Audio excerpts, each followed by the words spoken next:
Ariwain, gawin lang na yan. Oo, pagkahuli pa rin to.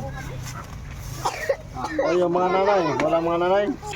Sa bahay niya na, baka kanila. Yan natin yung mga kapatid natin katutubo mga kapatid. Kaya isda lang po panghulam sa kanila. Oh, binigyan tayo na ng ano, talpo sa kubutoy, sarap ihalo.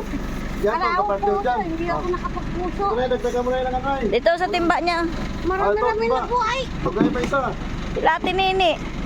Ay, Oh, wala sila Oh, eh. yan. naku, marami-rami na po. Salamat. Oh, Apo, salamat din ay.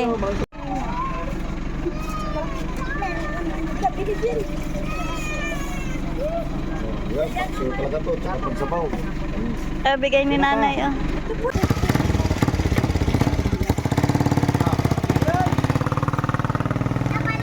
Ito, kayo, pila dito.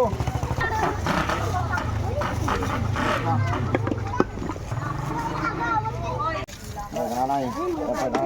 Nanay, nanay. Nanay. Oo. Merry Christmas din, nanay. Oo, sarap to ay, ano? Sabawan lang yung kalaman tayo. Naman. Christmas din. Yan. Sige na, bumila ka doon. Nakuha ka na.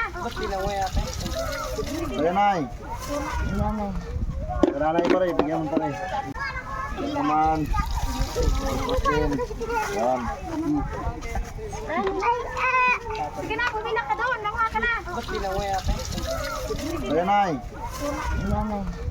Nanay pa rin, bigyan mo pa rin. Importante yung makatulong tayo sa ating mga kapatid na mga katutubo.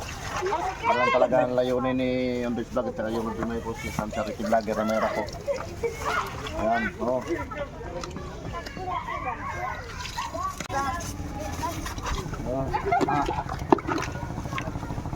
Sariwa. Sino walang mga ulam dyan? Dito na. Sino walang mga ulam dyan? Dito na.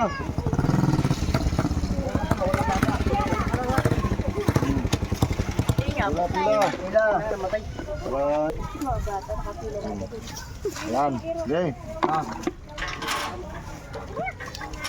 Rato, pwede sabaw to. Sarap to. Sabaw. Ayan, bigyan natin mga kapatid kahit paano. Kahit